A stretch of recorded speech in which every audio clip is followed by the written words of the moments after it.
Most of you know me, so I'm not going to bore you with my background, but I love life, I love people, I love helping people. And I wanted to share with you today a story about how you can break plates in the kitchen, get whatever you want in life. If you want anything, whatever your dreams are, I'm going to share with you a secret on how you can do it. And it's a story about how I did it quite a few years ago. And the story begins right back. One of the most defining moments in my life was when I was 7 years old.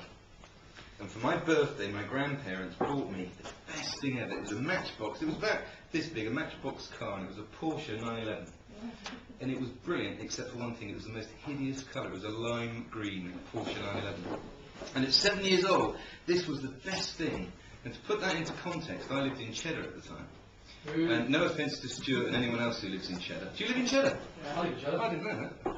So, no offence to Stuart or Keith, but at the time, Cheddar wasn't the most hip-hop happening place. And you didn't see many supercars. I know Stuart's just bought one from you, Roger, so there's a supercar out there. But you didn't see many things. So a Porsche 911 to me, this was wow. So at 7 years old, I decided I'm going to own and drive that car. You know, I was 10 years away from even having a provisional license, but I was going to drive that car. So moved forward 7 years, and I was in an art class, and I wasn't very artistic. I didn't like art. And the teacher was out of the room. We were all chatting, and I was talking to my mate Alistair Hutchinson.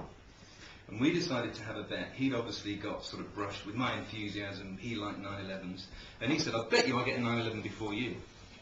Oh, great! Blokes being blokes, of course. I'd going to take the bet. I'd been dreaming about this for 7 years. So game on. So the bet was the first person to get the 911 won £50 from the loser, but the loser got to borrow the keys for the weekend. That wasn't a problem. I'd won 50 quid. I was 14 years old and I'd just won the first 50 quid. Brilliant. Moved forward slightly further and I've started my first job as a trainee stockbroker. Great, loads of money. £330 a month. Wasn't going to get me a 911. Okay, with bonuses and all the rest of it, perhaps there was potential, but I'm not big on planning and strategy, and I fly by the seat of my pants. Want to do something, let's go and make it happen. That's what all the accountants do. Are there any accountants in the room? Yes, sort of. That's what you're there for. You're there to save me time so I can go and carry on making things happen. But what I needed was some kind of strategy for getting my 911. That was the focus. And I love the universe. And I know not everyone buys into this because Nicky Marshall did a foresight a while back on this, but I love the fact that when you need things, things arrive and land in your lap. And I do fall into things, it's very true. I fell into the internet and I fell into finding the way of getting my 911. So no offence to the network marketeers in the room, of which there are a couple, but I fell into network marketing and absolutely loved it. It was a no-brainer at the time. I did National Safety Associates. We sold water filters mainly. And that was at a time when the price of water was higher than the price of petrol. So it was a no-brainer. Get a water filter in the house, that would work. I was massively successful, but I was dissatisfied. So I was a man looking for an opportunity. Built one of the biggest networks, but the thing that's true of network marketing, it's quite a negative business. And I know the utilities warehouse people in the room won't mind me saying, when you hear about utilities warehouse, if everyone's honest, there's a little bit of utilities warehouse. So it's a negative business, and what they have in the back of the rooms when you go to these meetings is a load of sort of personal development and positive thinking stuff. And I've always been quite positive anyway. I was the most positive person I knew. But one of these meetings introduced me to a guy called Tony Robbins and his book, Personal Power. Absolutely brilliant. And again, something that's true of me, I set stupid goals. And right, I'm going to meet Tony Robbins. I want to meet this guy. He is awesome. Don't know how it's going to happen. And I read his book, and it was brilliant, but a bit too much detail into neurolinguistic programming and anchoring and all this weird stuff. Anyway, he comes to London, so I go and see him at Alexandra Palace. And as most of you know, I'm not the quietest person. So you've got three things. I won't bore you. Some of you know about this: auditory, kinesthetic, and visual. I'm very visual. Tony Robbins says, "Okay, we're going to do a little experiment now with his big teeth and his big hands." And he said, "I want some guys up on the stage. Who's visual?" So I'm sat there in an American football jacket, the Minnesota Vikings, purple with white sleeves, shorts because it's the summer, and sunglasses. A bit of a tosser. And so I jump out my chair and I go, "Me!" And he goes, "Okay, come on up." So I went up onto stage and I met Tony Robbins. unbelievable. And he did this silly little experiment. So you can make things happen. At the time I wanted to meet this guy, how was I going to meet him?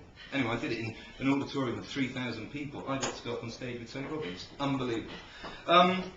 So that was magic, but it was too much for me because I didn't want all of this anchoring and all this stuff and auditory visual. I just needed a way of getting my 9/11.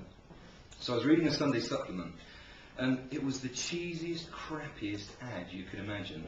And it was just black and white text with some crappy little book, and it says, buy this book and you will get whatever you want. So Muggins here bought the book.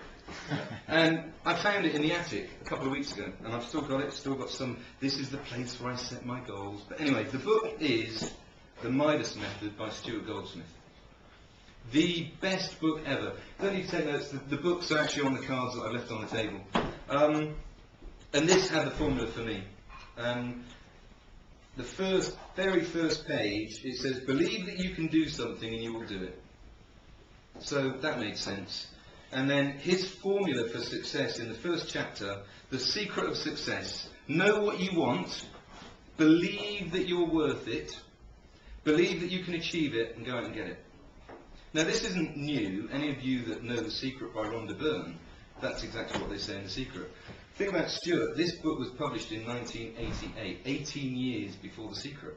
His marketing is obviously not quite as slick and as good as The Secret because it's a crappy little book. And funny enough, I couldn't find this, so I bought this very same book a couple of months ago, and it still looks exactly the same. But this is as good as The Secret. So you've got to know what you want. Well, I knew what I wanted. I wanted 9/11, so that was simple. And something that's true of a lot of people is we don't know what we want. We kind of think we do, but you ask people, what do you want? Oh, I want to be rich. Well, what does that mean? Oh, well, I just need enough money in the bank so I can do stuff. Well, what sort of stuff? Well, you know, stuff so I can be happy, and we're really woolly and fluffy, so you've got to know what you want. 9/11, tick in the box. Carrera 2, red, cabriolet, black leather, I knew exactly what I wanted. You've got to believe you're worth it. Well, why not? Why not Dickie Armour? Why some of these other tossers that you see driving around in these super sports cars and old gits? Why not me? I'm worth it. So, absolutely. And one thing you've all got to be aware of, we're all guilty of it, we have this inner voice. We talk to ourselves. Oh, I couldn't do that. It wouldn't happen to me. It always happens to other people. Think about that. Listen to your inner voice. And if you're being negative, stop it. There's no reason. Every negative has a positive. Look for the positive. And you can actually train your inner voice to be more positive than negative. So that was fine, yeah. I'm definitely worth it. And could I believe that I was going to achieve it? Well, of course I could. I've been dreaming of this for 17, 18 years at this point. I'd wanted this car since I was 7 years old. I wanted to drive that 911, not just drive it, I wanted to own it. And point 4 I love, just go out and do it.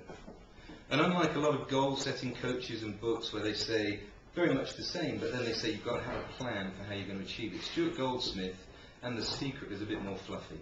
You've just got to believe all of those things, and the universe will transpire positively behind the scenes to make it happen for you, because thoughts become things. So you've got to be aware of what you're thinking of. Negative shit that happens, I'll pay £1. Negative shit that happens, I'll pay another £1. And £2, that's do I need £3. The negative stuff that happens because of what we're thinking about. You get what you focus on. You're a golfer, you don't want to go in the bunker, don't want to go in the bunker, don't want to go in the bunker. End up in the bloody bunker. Because that's what you're actually focusing on, without realising it. So thoughts become things. The universe brings stuff to you. But what Stuart does say, and this I didn't really buy into at the beginning, but I went with it, was you have to write it down. Very specific, and you have to have a date by which you're going to do it. So I wrote down, I'm going to be the proud owner of a Porsche 911 Carrera 2 in red, black leather, cabriolet by the 20th of August 1993. And obviously, as you know, I'm not driving it, so I probably failed dismally. But actually, and I don't show you this to show off, but I got my Porsche 911, and the date on here, bear in mind the goal was the 20th of August 1993. It says here, this photo was taken by the car dealer at Dick Lovett in Swindon, and that's me once again in my silly little American football jacket. Because it was a convertible and I knew it was July, I didn't need a coat, but I was going to be driving down the motorway at 170 miles an hour with the roof down, so I needed my jacket. And the date on this photo is the 24th of July, 1993, nearly a month early. And what the other thing Stuart says is you've got to write it down and you've got to repeat it to yourself twice a day. First thing in the morning, last thing at night. And I did that for 5 months. And I got my goal 1 month early. So it works. So there's a formula for how you can make it happen. The other thing you've got to do is you've got to visualise. And so I went on a test drive, so I knew what it looked like, I knew what the steering wheel felt like, I could see the dashboard, I could smell the leather. You've got to visualise these things. And we do visualise to a certain extent. Joe Chambers, who I think is on holiday at the moment actually, in the Caribbean, told me about her holiday in November. Talk about visualisation. She knew what the swimming pool was, a kidney-shaped swimming pool, turquoise with a bridge going over the top, palm trees, white coral sand. She told me the whole thing in a one-to-one. She was already there visualising it. So we can be good at visualisation, and it absolutely works. You've got to visualise these things. And if you do all of this stuff, it really can be a wonderful life. We're all completely different. We all have different goals, we have different aspirations. But if you absolutely follow your dreams and you actually follow a proper formula like we should with our business, you speak to any of the business coaches in the room, they'll tell you that we should systemize and have processes for everything to make things happen. I hate that shit because I just want to go and do stuff. But if you actually follow this simple formula, you can get whatever you want. Stuart Edmondson and I are trying to get a body, we're not trying, to get a body like Brad Pitt. And it's going to arrive, the original goal was August 2011, I'm going to have a six-pack. We reckon we'll have it in time for the 4N summer party on the 25th of June. So watch this space, ladies and gentlemen. And I'm using exactly the same formula. Pardon? I can't change that, unfortunately. I'm stuck with that. I could cut it off, maybe. So I'm really, really excited by using that formula. It absolutely works. And it is a wonderful life. And It's a Wonderful Life is one of my favourite films of all time. Has anyone seen it? Who's not seen It's a Wonderful Life? Who's not seen it? Very violent today. Happy birthday. It's a Wonderful Life is the best film ever. If you haven't seen it, get yourself a copy. I've never seen it. I'm not going to ruin the story, but what happens. But the story is about this guy who's stuck in a town, and he wants to get out of this town and go and see the world. He's got big dreams. The actor is James Stewart, brilliant actor. It's an old black and white movie made in 1939. And it follows him through this shitty life that he can't escape from. He ends up trying to commit suicide. And his guardian angel comes down and saves him. And he says to his guardian angel, I wish I'd never been born. So the guardian angel, with permission from upstairs, said, yeah, great, you've never been born. And they then went back into the town, because he tried to jump off a bridge. And he got to see what life would be like without him. He'd never been born. And it was staggering to me how much his life affected so many other people's. And it's true of everyone here. We all have an effect. There's that cause and effect of things that we do with our lives, negatively and positively. And I try and leave as positive an impression as possible, because I can already see my tombstone, and it's going to hopefully say that I helped lots of people. Without me, life would have been shit and would have been different. And it's true of all of us. And the movie is brilliant. They actually, typical Americans being cheesy, they give it to people that have tried to commit suicide and make them watch it, because it makes them realise that life has a lot more value. So that's it in a nutshell. Follow your dreams. Got to keep following your dreams. One mistake I made, key mistake, is I stopped. And what I mean is I stopped. I got my 9/11. It was a dream I'd had for 20 years, and I'd arrived. Look at me, Mum! I'm on top of the world! Foot down, roof down, posy, all the rest of it. And suddenly, everything stopped. It crumbled around me.